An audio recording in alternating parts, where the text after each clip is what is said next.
들리시나요? 안녕하세요. 안녕하세요. 예, 어제부터 방송을 시작을 했는데 어제는 실수가 많았어요. 어제 특히 저기 소리 마이크 때문에 실수가 많았는데 오늘은 좀 잘해 보겠습니다. 2022년 5월 21일 토요일, 오늘 심 관장의 민속과 예술 이모저모라는 내용으로 오늘 얘기 좀 나눠보려고요. 오늘 엄청 더웠어요. 엄청 더웠는데 이거 지금도 덥고, 그래서 옷을 좀 벗고 할게요. 벗고 하는데 실은 옷을 입은 이유가 이 티셔츠가 빵꾸가 났더라고요. 근데 집에 들어가서 갈아입고 나오기는 그렇고, 그래서 가리려고 하다 보니까는 이게 또 그러네요. 근데 어쨌든 빵꾸가 났지만 너무 더워서 그냥 하도록 하겠습니다. 빵꾸 나고 티 나나요? 잘 보이진 않죠? 예. 소리는 잘 들리시나요? 예, 그러면은 이제 시작을 하도록 하고요. 잠깐만요. 제대로 나가지가 않는 것 같은데. 제대로 나가고 있는지 모르겠어요. 예, 제대로 나가는 것 같습니다. 오늘 뭐 일 많이 했는데 오전에는 의당면 주민들과 그 생애전환 예술 프로그램 종이 공예 하느라고 오전 시간엔 좀 바빴고요. 오후 시간에는 뭘 했지? 오후 시간에는 제가 또 현수막 거느라고 바빴습니다. 그리고 그동안 저희 또 박물관에 작은 도서관이 있어요. 작은 도서관이 있는데 도서관에 주문한 책들이 들어와가지고 그거 정리하느라고 좀 바빴어요. 그래서 오랜만에 책을 좀 자세하게 살펴보다 보니까 오늘 주제는 책으로 좀 하려고 해요. 우리 민속국박물관이 기회가 될 때마다 선앙당이라는 민속예술연구지를 발행하고 있습니다. 발행하고 있는데 그 선앙당의 유래와 그리고 책 소개 좀 하려고 해요. 이 선앙당은 실은 좀 오래전에 시작됐습니다. 이 선앙당이 민속예술연구지로 시작이 됐고요. 지금 보이시나요? 요게 선앙당 1집입니다. 선앙당 1집인데 1971년 12월에 이 민속과 예술연구지가 처음으로 발행이 됐어요. 이 책은 굉장히 짧아요. 약 80페이지 정도 되고요. 80페이지 정도 되고, 하지만은 민속 분야를 다루는 아마 첫 번째 연구 간행록이 되지 않을까 하고요. 요 책자 1권 책자는 지금 국립한글박물관에도 소장하고 있는 걸로 알고 있어요. 신무성 선생님이 주축이 돼서 한국민속극연구소라는 이름으로 발행을 하셨습니다. 이 한국민속극연구소는 실은 1965년에 생겨났고요. 정확한 연도는 제가 가물가물한데 제가 적어놓지 않아서, 어쨌든 60년대에 생겨나서 이 민속극연구소에서 발행하는 첫 학술지가 선앙당이에요. 이 선앙당의 첫 번째 책이 이 책자고요. 첫 번째 책자에는 이보영 선생님 판소리 경드름에 관한 연구, 그 다음에 잠깐만요. 예, 예, 여기 보시면은 조금 키워볼까요? 아, 안 보이시는군요. 제가 보여드릴게요.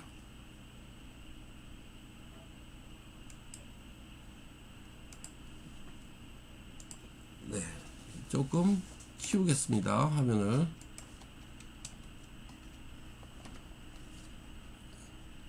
화면을 어떻게 키우는지. 예.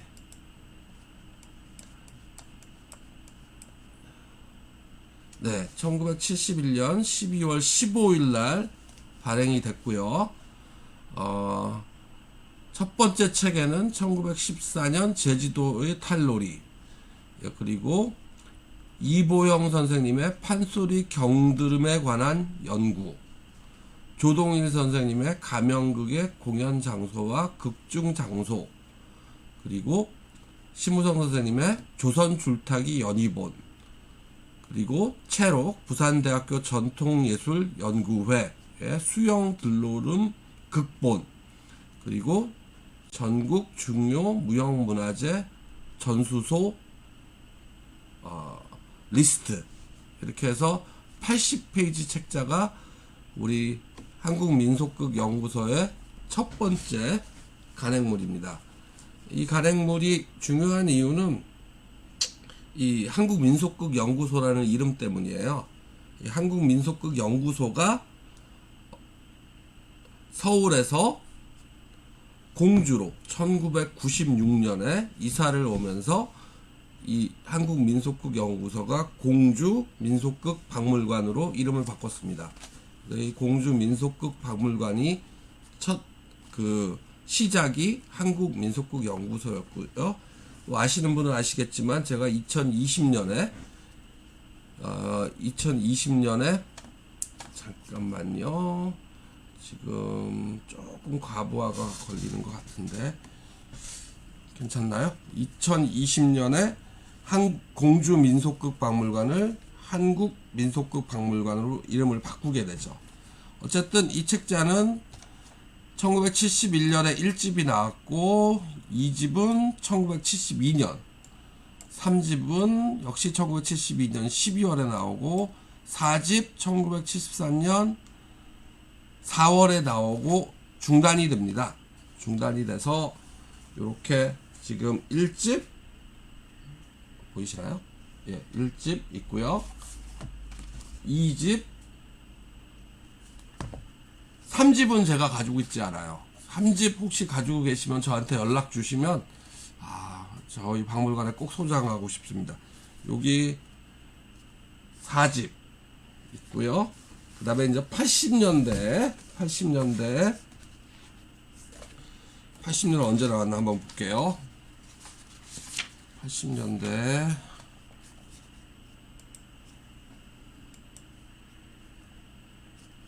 잠시만요. 예, 80년대에 선앙당 1집, 4집 통합본이 나오는데 요게 몇 년도에 나왔나?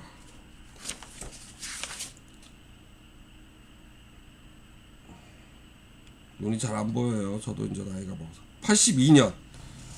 82년에 발행된 1집, 4집 통합본이 예니 신영철 대표님의 예니 출판사에서 통합본이 나와버려서 명맥을 이어갔습니다.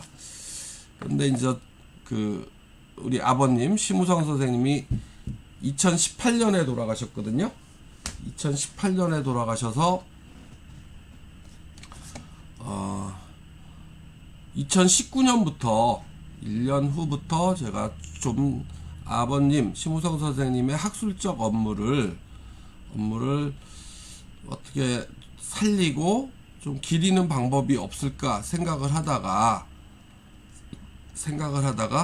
이 선앙당을 재발간하는 게 어떤가 이런 생각을 하게 됐습니다. 그래서 선앙당을 재발간을 2020년에 재발간하게 됐죠. 2020년 재발간하면서 이렇게 이거 책 표지고요. 선앙당 이렇게 발간을 했습니다. 그런데 이 책자가 전에는 심우성 선생님과 쟁쟁한 주변의 민속학자시라든지 이런 석학들이 하셨는데, 제가 아버님 돌아가신 후에 선앙당을 내려고 하니까 저도 일단 글재주가 안 되고, 그래서 이거를 어떻게 하면 좋을까 그런 생각을 하다가 이 민속과 예술 연구지라는 개념보다는 어떤 우리 민속의 현장과 예술의 현장을 영위하는 현재의 예술가들, 학자들, 특히 예술가들이 우리 민속을 재료로 사용할 수 있는 일종의 참고서가 되면 어떨까. 그래서 글보다는 그림 위주로 책을 제작하게 됐어요. 마침 심우성 선생님 돌아가신 후에 유품 중에 사진 앨범이 하나 있었습니다. 이 사진 앨범이 하나 있었는데 흔히 보는 앨범이에요. 지금 옆에 가져다 놓은 게 없어가지고 없는데 갖다 놓을 걸 그랬어요. 제가 사진 앨범이 그냥 한 50여 장의 사진들이었는데, 그 사진이 무슨 사진이었냐면 무신도 사진이었습니다. 무신도 사진. 그래서 이 무신도를 잠깐만요. 잠시만 기다리십시오.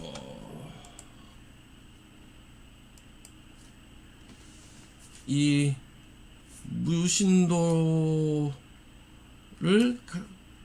지금 아까 말씀드렸듯이 현장에 이 시대의 예술인들이 민속의 재료를 가지고, 이 무신도를 가지고 그들이 하고 있는 예술의 연행에 도움이 되고자 이 책자를 만들게 됐어요.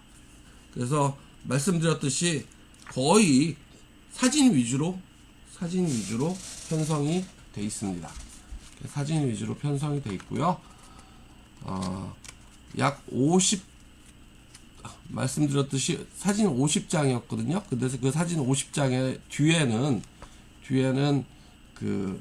아버님이 볼펜으로 무신도 주인공의 이름을 적어 놓으시고, 지역, 충청도라든지 경기도라든지 이렇게 적혀 있었기 때문에 그걸 바탕으로 저희가 이 책자를 만들었어요. 이 책자를 만드는 데는 지금 총 우리가 네 분이 좀 역할을 하셨고요. 잠시만요. 자, 이번 선앙당 제5집에 수록된 무신도 47점, 47장이네요. 제가 잠시 착각을 했습니다. 47점은 한국민속극박물관을 설립한 고 남천 심우선 선생이 평소 소장하던 자료들, 그러니까 이 책자에 기록되어 있던 모든 무신도는 실은 저희 박물관에 소장돼 있었어요. 전시실에 가지고 있었는데 좀 제가 자유롭게 말 못할 이유로 이 무신도 47점이 모두 없어지고 지금 딱 한 점 남았어요. 한 점. 그리고 나머지는 사진으로만 남았기에, 마침 2000년대 초반에 우리 사진작가 김자경 선생님이 심우선 선생님의 부탁을 받아서 사진을 찍어 놓은 게 있었어요. 그 사진도 슬라이드 필름도 아니고, 그렇다고 디지털 카메라도 아니고, 사진 찍어서 요렇게 7호 사이즈라고 하나? 7호 사이즈? 46 사이즈? 46 사이즈 사진으로 출력해 놓은 거 47장. 그 47장만 남아 있었던 거예요. 이 47장만 남아 있었던 걸 가지고 이제 책 만드는 일이 시작이 된 거죠. 선앙당을 재건하는 일이 시작된 것입니다. 그래서 이 47장의 사진을 가지고 선앙당 5집을 새로 만들고, 이 선앙당 5집을 통해서 그동안 민속극박물관이 한국민속극박물관이 이름도 바꾸고 공주민속극박물관에서 한국민속극박물관으로 이름을 바꾸자마자 출판사 등록을 하고 선앙당 5집 이렇게 냈어요. 근데 좀 실수를 한 게 선앙당 5집하고 그 부제로 무신도라고 했으면 더 좋았을 것을 그렇게 못한 점이 좀 아쉽기는 합니다. 하지만 이제 6집, 7집, 8집에서는 그런 실수를 안 했습니다. 그래서 오늘은 선앙당 5집에 나오는 무신도들을 한번 하나하나 좀 보여드리면서 설명도 읽어드리면서 시간을 함께 하려고 합니다. 지금 이렇게 페이지를 넘겨볼게요. 2페이지씩 보는 게 좋을 것 같아요. 네. 무신도 47점인데요. 사진은 아까 말씀드렸듯이 김자경 선생이 실물을 2000년대 초반에 찍어놓은 사진이 있어서 그 사진을 썼고요. 그리고 해설은 2020년에 마침 정진택 우리 학예사님께서 글재주가 좋으셔가지고 정진택 학예연구사님께서 글을 쓰시고, 그리고 여기에 대한 무신도의 역사적 흔적에 대해서 글은 우종선 선생이 쓰셨습니다. 이렇게 세 분이 아주 큰 도움을 주셨고요. 이게 재밌었고, 무신도를 또 여러 그 분류를 하는 방법이 있는데, 우리는 크게 무신도의 분류를 하늘, 땅, 바다의 자연신령, 왕, 장군, 대감 등 사람 계통 신령, 이렇게 크게 두 가지로 이렇게 나눠버렸습니다. 우리가 다른 책자는 쉬운 7점이 아니라 한 100여 점 이상의 무신도를 가지고 책자를 만들었는데 비해서 저는 60자가 전부였기 때문에 47장이 전부였기 때문에 이 47장 가지고 그냥 하다 보니까 두 개 분류면 되더라고요. 하늘, 땅, 바다의 자연, 그러니까 자연과 사람이 아닌 모든 신령을 얘기하는 거고, 여기는 이제 왕, 장군 등 사람 계통의 신령, 이 두 가지로 나눠봤습니다. 그리고 기타가 좀 있었고요. 우리가 굳이 분류 못하는 기타가 있었고, 마지막으로 이제 무신도의 역사적 흔적을 찾아서 우종선 선생님이 써주셨고, 한번 조금 같이 살펴보시죠. 예, 같이 살펴봅시다. 자, 여기 사진 보이시나요? 이제 좀 크게 보여드릴게요. 예.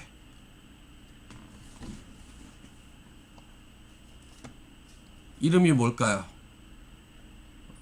이 무신도 굉장히 아름답죠? 이름이 무엇일 것 같으십니까? 삼불제석이라고 합니다. 삼불제석이라고 하고요. 지금 요거는 서울 지역의 삼불제석 무신도입니다. 보통 세 사람의 곡갈 쓴 모습으로 묘사되는데, 무속에서 불교 계통의 신령을 받아들인 대표적인 예입니다. 제석이라고 하면 이제 불교에서 수미산 정상에 있는 하늘인 도리천을 다스리는 제석천이라고 하죠. 사천왕을 거느리고 불법과 불제자를 보호하는 역할을 하죠.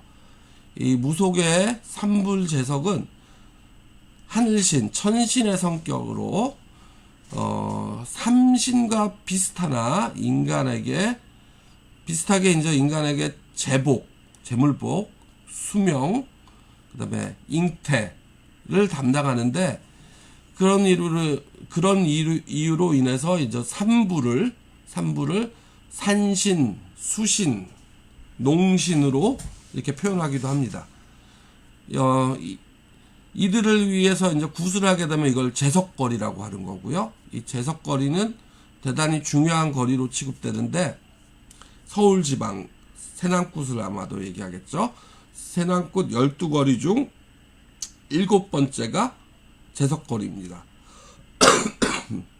죄송합니다. 또 삼불제석은 무당의 부채에도 등장하고 별도의 무신도로도 모여지고, 그래서 부채에도, 무당이 쓰는 부채에도 굉장히 많이 나타납니다. 자, 다음 거 한번 볼게요. 요건 삼불제석이었고요. 서울 지역에.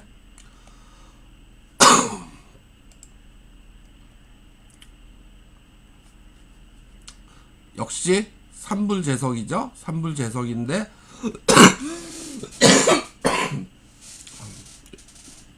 여러분도 담배 끊으세요.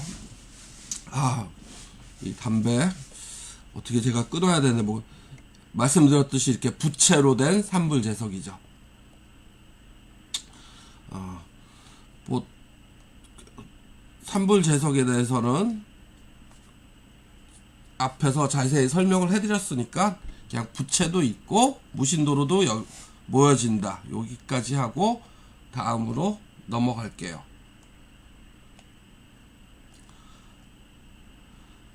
자, 이것도 역시 삼불제석이에요. 여기도 역시 삼불제석인데 좀 오래됐죠.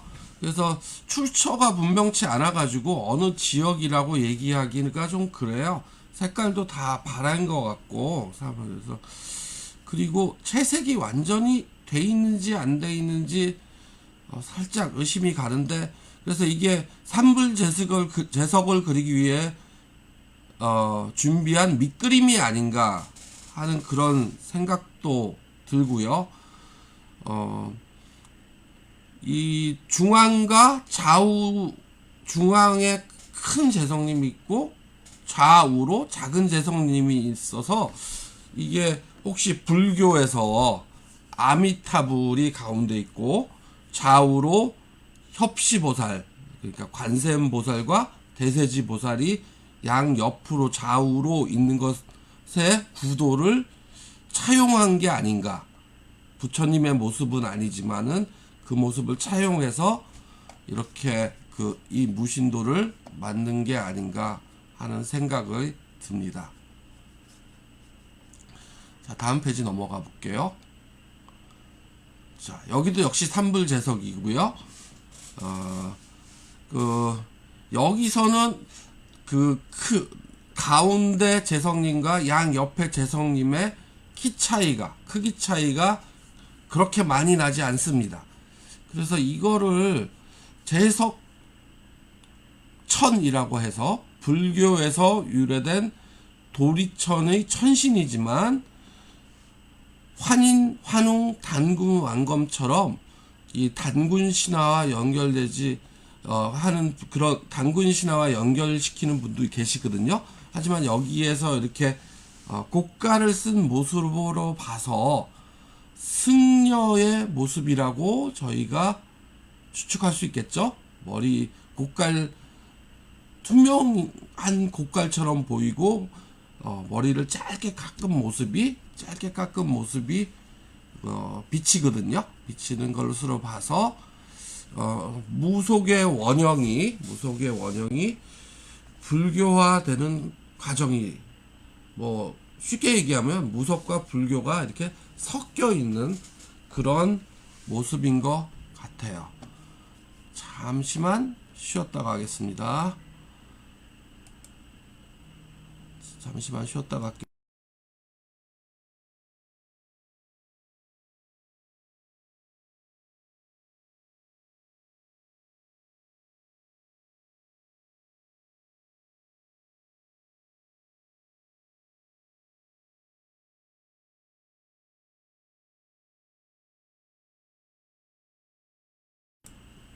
예, 계속하겠습니다. 계속할게요.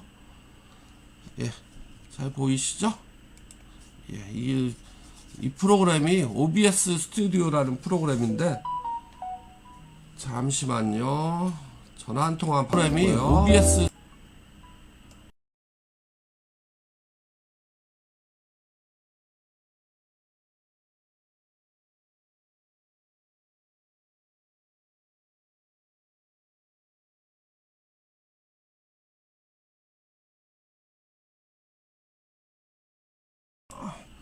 예, 잘 들리시나요?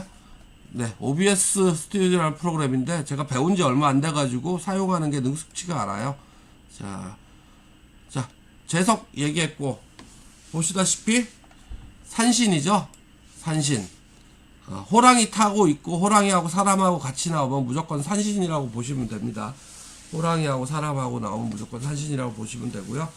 굉장히 그 만화스럽게 표현을 하신 것 같아요. 만화스럽게 표현을 하셨고, 이 그림, 저는 실물로 본 기억이 나는데 지금 역시 말씀드렸듯이 사진으로만 남아서 좀 아쉬운 부분이 있어요. 신이 신격을 인간을 보살펴주는 신인데, 산신이 대부분, 산의 정령으로 표현이 되죠. 단군도 산신이었다는 기록을 미루어 보아 단군도 산신이라고 볼 수 있다는 얘기죠. 무신도에서 산신은 보통 백발의 긴 수염을 가진 노인으로 표현되는데 지금 이 산신은 백발의 긴 수염 대신 사목, 그러니까는 모자, 관모 같은 거죠,를 쓴 대감을 하고 있고 호랑이를 타고 손에 산삼을 든 모습을 하고 있습니다. 좀 재밌죠? 좀 특이한 케이스인 것 같아요. 자, 역시 산신입니다. 역시 산신인데 앞에 산신과는 많이 다르지 않습니까? 앞에 산신과는 많이 다릅니다.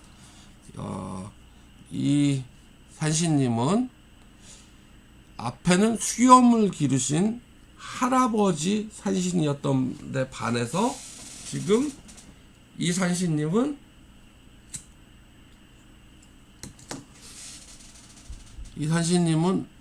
정반대로 할머니신 것 같죠?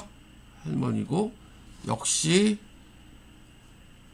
호랑이가 옆에 있는데 두 동자가 계시네요. 제가 전에 듣기로는 계룡산 산신입니다. 계룡산의 산신. 지금은 없어진 에밀레 박물관에서 나온 그 옛 도록에 보면은 1930년대 계룡산 산신이라고 이 그림이 써 있었어요. 그래서 저희도 우리 박물관에 이 산신도의 원본이 있었던 게 아니라 그 모사품이 있었는데 그 모사품은 지금 저희가 하나 가지고 있어요. 계룡산 하면 이제 묘양산, 지리산과 함께 우리나라에서 가장 숭앙받는 산이라고 할 수 있죠. 그 계룡산, 묘양산, 지리산에서 산신제를 지냈었고 그 지내는 공간을 삼악이라고 표현을 했는데 유일하게 계룡산, 묘양산, 지리산 중에 산신전이 이제 공주 신원사에 남아있죠. 그 신원사에 남아있는 산신전이 바로 중악단이죠. 중악단. 산신을 모시는 곳입니다. 중악단이.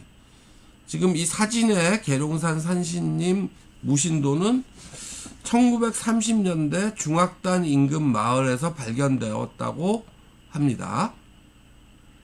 현존하는 산신도의 거의 대부분은 남성성을 지니고 있지만 고대 한국은 헬매 산신이 주도했다고 한다. 조선시대 이후 유교 문화의 영향으로 남성 산신으로 변모하는데 지리산과 더불어 계룡산 산신은 여성성을 갖고 있으며 이를 둘러싼 많은 설화에 계룡산 신모나 산신할머니라 등장한다라고 우리 정진택 학예연구사님이 써주셨는데 제가 보태자면 잘 지리산 계룡산뿐만 아니라 한라산도 할망이잖아요. 계룡산 산신도 할머니고, 지리산 산신은 마고 할머니라고 그래서 산신이고, 그리고 또 한라산도 할망이라고 하죠. 그래서 이 큰 산들은 산신이 되게 할머니인 것 같더라고요. 자, 다음 페이지 한번 넘어가 보겠습니다. 여기는 뭐 간단히 설명해 한번 읽어 드릴게요. 일본 민해관소장 산신, 야나기 무네요시라는 일본의 민속학자, 근세기 민속학자가 설립한 박물관이 바로 일본 민해관입니다. 이름은 일본 민해관인데 조선시대 유물들이, 특히 민화들이 많이 소장돼 있어요. 그래서 야나기 무네요시 컬렉션이 소장된 곳이 1600여 점의 야나기 무네요시 소장된 곳이 바로 일본 민해관입니다.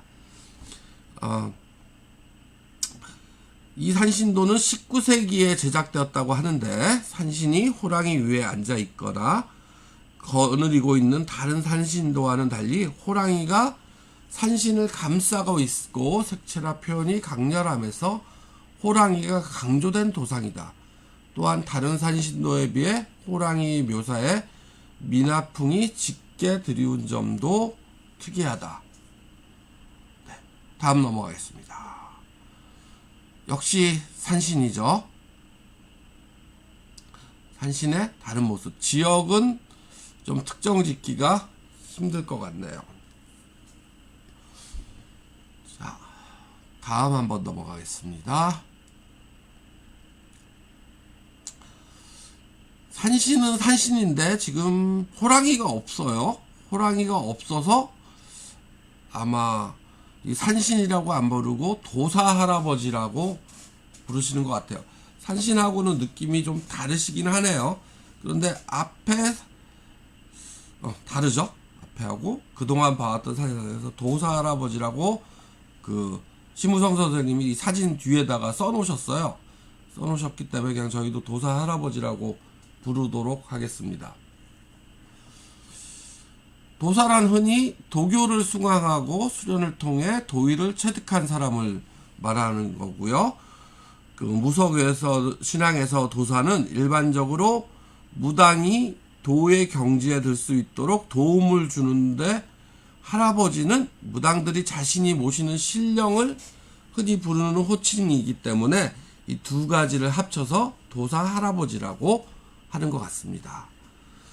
산속에서 돌을 닦아 산신처럼 행동하며 무당에게 도움을 주면 산신도사, 천상의 글문을 읽어주면 글문도사, 병을 고쳐주면 의술도사, 약사도사, 뭐 이렇게 얘기를 하죠.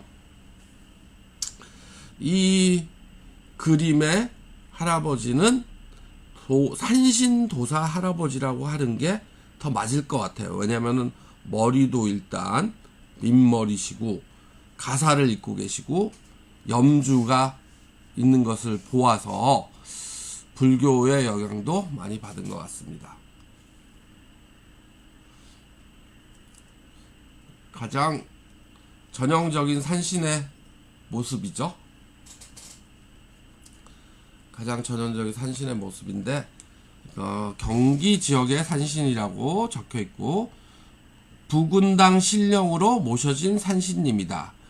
다른 산신도에 비해 사실적이고 회화적이며 호랑이의 비해악성, 그러니까는 회화적이라는 거죠. 정치한 배경 산수 묘사 등으로 볼 때 민화나 무속화가보다는 문인화에 익숙한 전문 화공의 솜씨로 보인다. 네, 그렇죠. 전문 화공의. 자, 다음으로 넘어가겠습니다. 이건 좀 밑그림, 오래된 산신인데, 제가 컴퓨터 화면으로 보기에도 알아보기가 힘든 상황이니까 여러분들한테 설명을 해드려도 잘 안 보일 것 같아서 넘어가도록 할게요. 역시 산신, 밑그림이고요.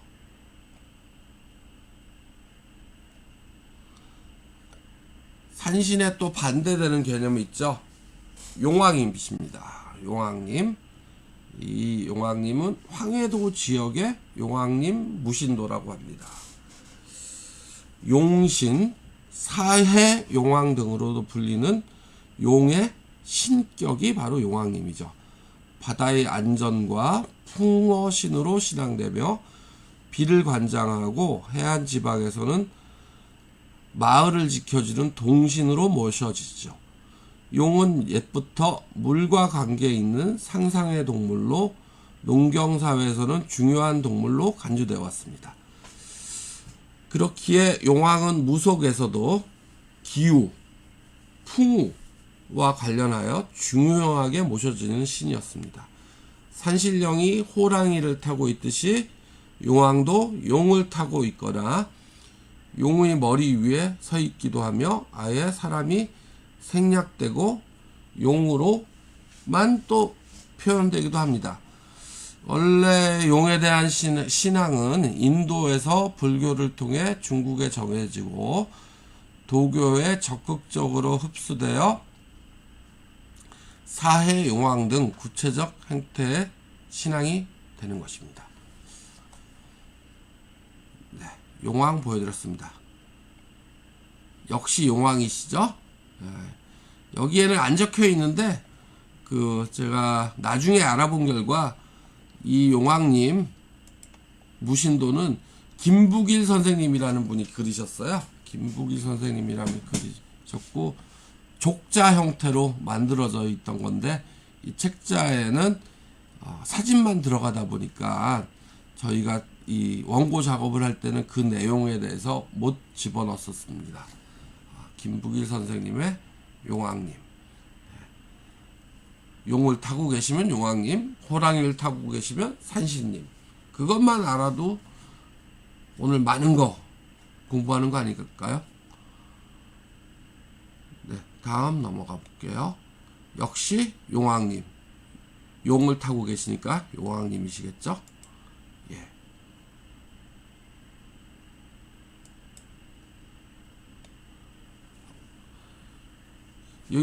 여기는 용을 타고 계신 게 아니라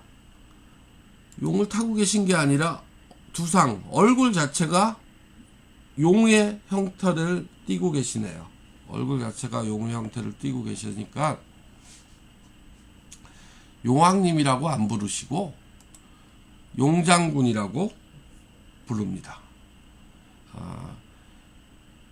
우리나라 전통 무신에 속하는 거예요. 예, 용장군이라고 이렇게 부르겠습니다. 자, 여기는 천존. 자, 뭐 지루하실 테니까 그림만 보여드리고 이름만 알려드리고 끝까지 한번 넘어가 볼게요.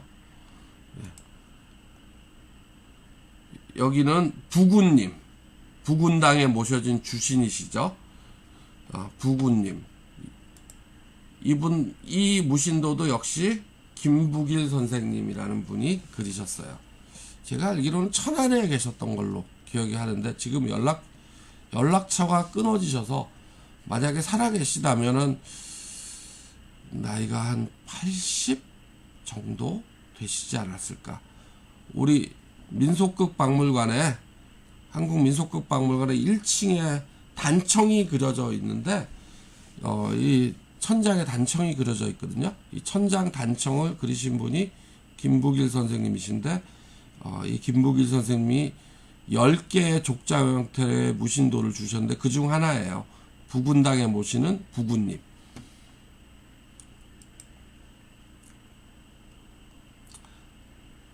자, 여기는 뭐라고 할까요? 역시 족자 형태로 되어 있고요. 세 분이 계시니까 삼태사라고 부릅니다. 삼태성이라고도 부르죠. 네. 자, 다음 넘어가 볼게요.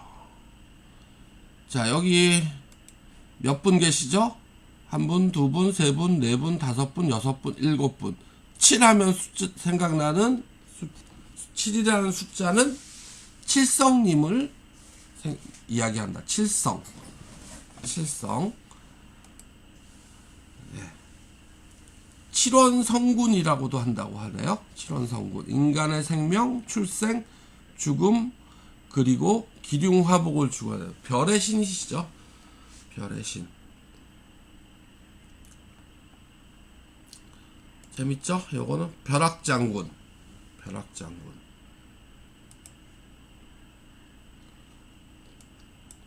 자, 여기는 몇 분이 계신가요? 한 분, 두 분, 세 분, 네 분, 다섯 분. 5 하면은 5도 기를 수죠. 5니까는 오방신장. 오방신장이 되시겠습니다. 이것 역시 김북일 선생님 작품이에요. 족자 형태로 되어 있었고요. 자, 여기는 어떻습니까? 호랑이는 호랑인데 산신님이 같이 안 계시네요.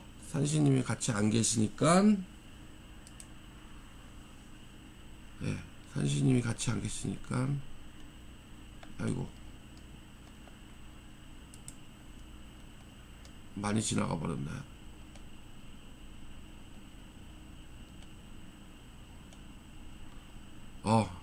네, 여기 있습니다. 호랑이는 호랑인데 까치가 있고, 선왕님이라고 부르나요? 선왕님. 성왕이라고도 하고요. 예.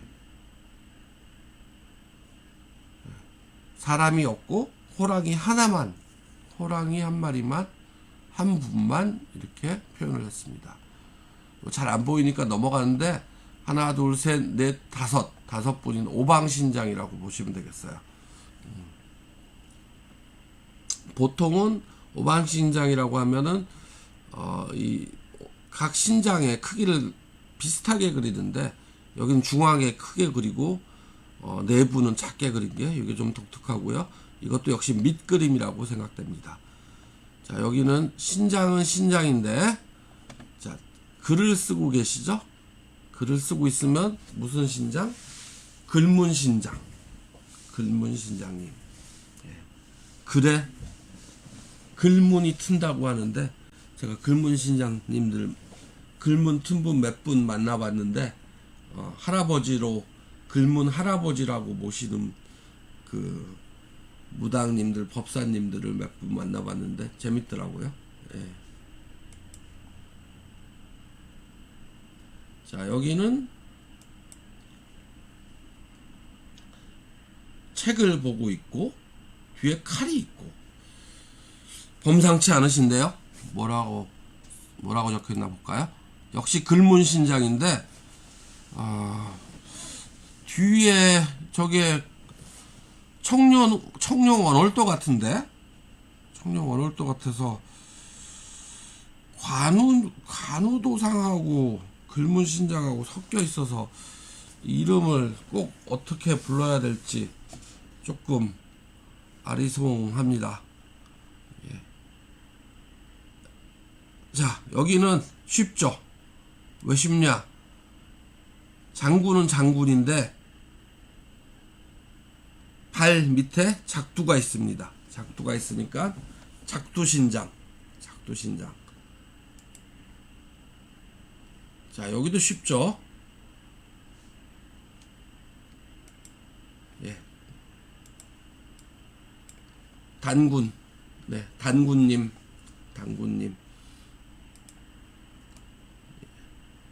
단군님이십니다. 자, 여기는 최영 장군님.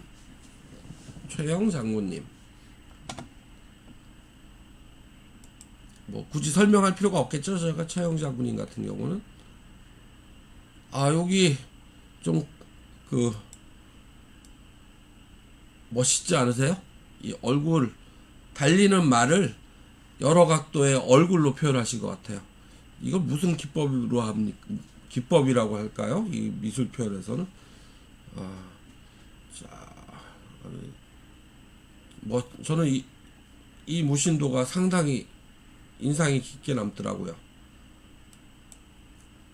호국장군이라고 이름 붙이셨네요. 호국장군. 여기는 그냥 장군님. 근데 우리나라에서 이제 장군님 하면은 흔히 임경업 장군, 남이 장군 혹은 이제 최영 장군을 말씀을 하시죠. 예. 장군님 되어 있습니다. 여기도 역시 장군님. 여기도 역시 장군님. 장군님. 자, 여기는 중전마마. 마마. 중전마마.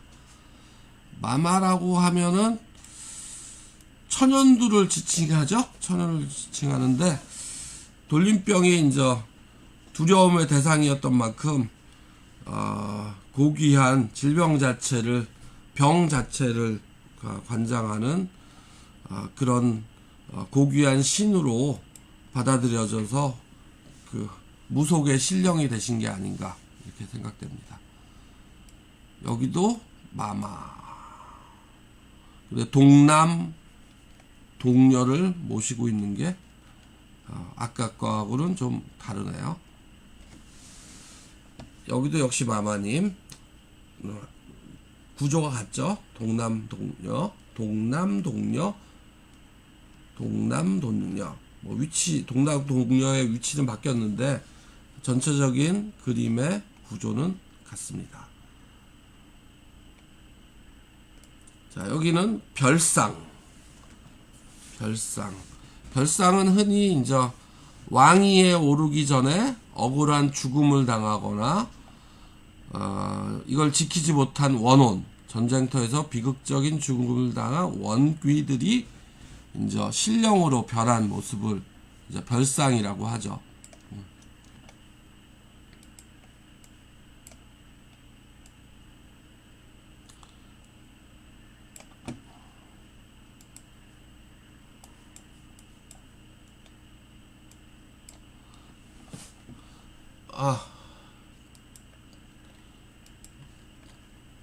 잠깐만요.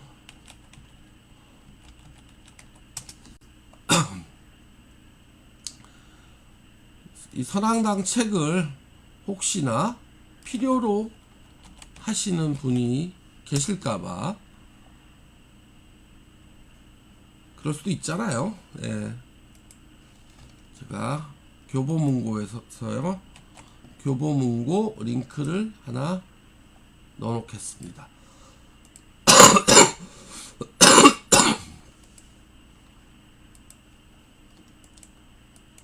네, 교보문고 링크 넣어 드릴게요.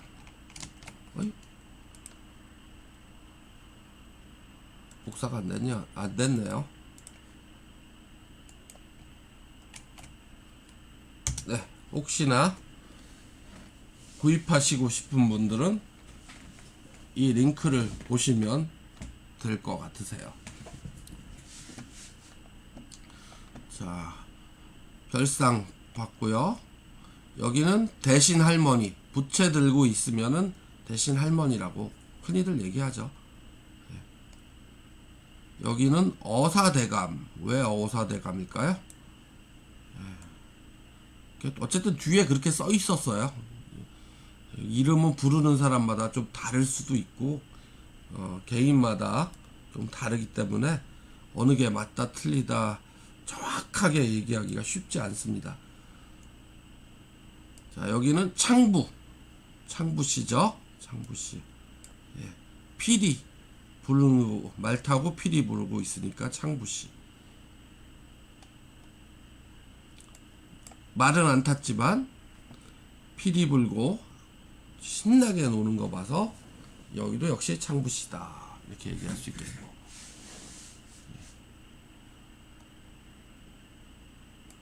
여기는 마부님이라고 이렇게 표현했습니다. 백마신장이라고 얘기할 수도 있을 것 같은데 심우석 선생님이 뒤에다 마부님이라고 써놔서 좀 그 일반적으로는 백마신장이라고 부르는 게 틀리지는 않은 것 같아요.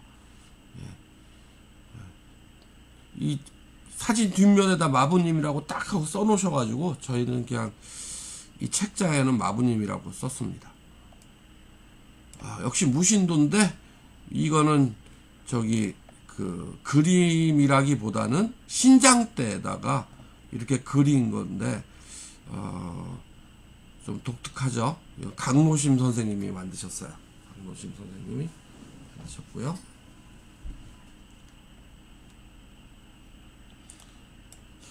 이거는 뭐라고 부를지 미상으로 적었습니다. 미상으로 적고요. 그리고 책의 뒷면에는 무신도의 역사적 흔적을 찾아서 라는 우종선 선생의 아주 알찬고 재미있는 글이 들어 있습니다. 한번 읽어보시면 무신도의 진짜 말 그대로 역사적 흔적을 여러 그 참고 문헌을 통해서 볼 수 있어서 괜찮은 것 같아요. 예, 그래서 오늘 선앙당에 대해서 알아봤고요. 지금 이 선앙당 5집, 6집, 7집, 8집까지 올해 1월달에 8집까지 내고 지금 조금 쉬고 있습니다. 조금 쉬고 있는데 곧 올해 안에 이제 9집, 10집이 나올 겁니다. 9집, 10집이 나올 텐데 더 좋은 모습으로 좋은 책을 만들기 위해서 노력하고 있어요. 9집은 김태현 교수님이 대구대학교 명예교수님이신 김태현 교수님이 그 뭐라고 하나요? 9집 뭐였지? 한국의 지화 종이꽃 만드는 거 지금 준비 중이시고요. 예. 그리고 10집은 공주대학교 명예교수님이신 구중회 교수님이 준비하시고 계시는데 K기약과 실크로드 백제기약을 중심으로 저희 그저께 이것도 역시 그 온라인 클래스를 저희가 가졌었죠. 요거 지금 준비 중입니다. 잠깐만요. 제가 그래서 9집과 10집 준비 중이라는 말씀 드립니다. 마지막으로 마치기 전에 근 1시간 했네요. 오늘도 이 책 소개하면서 선앙당 소개하면서 드리고 싶은 말씀은 우리 박물관에서 민속과 예술이 우리 예술의 현장에서 조금이라도 도움이 되는 참고서 재료가 됐으면 해서 선앙당이라는 책을 저희가 여력이 닿는 한 꾸준히 내고 있습니다. 내고 있는데 저희 박물관이 사립박물관이다 보니까는 어떻게 끝까지 뭐 예산이 따로 없어요. 그래서 조금 뭐 생길 때마다 책을 내다 보니까는 언제 책이 정기적으로 나온다 이런 계획을 정확하게 말씀드리기가 힘듭니다. 그런데 혹시나 따뜻한 마음으로 저희 박물관을 후원해 주실 분이 계시면은 이렇게 정기 후원 CMS 계좌도 있고 하니까 는 후원해 주시면 저희가 좀 더 많은 책자 발간할 수 있을 것 같습니다. 예, 오늘 선앙당에 대해서 알아봤습니다. 감사합니다. 이만 줄이도록 하겠습니다. 그런데 제가 또 이거 끄는 법을 까먹었네요. 예. 어떻게 끄는 건지. 네, 방송 중이네요. 아직까지는 방송 중이지만 이제 오늘 선앙당에서 대해서 알아봤고요. 다음에 또 만나 뵙도록 하겠습니다. 언제 또 할지는 모르겠어요. 예, 감사합니다.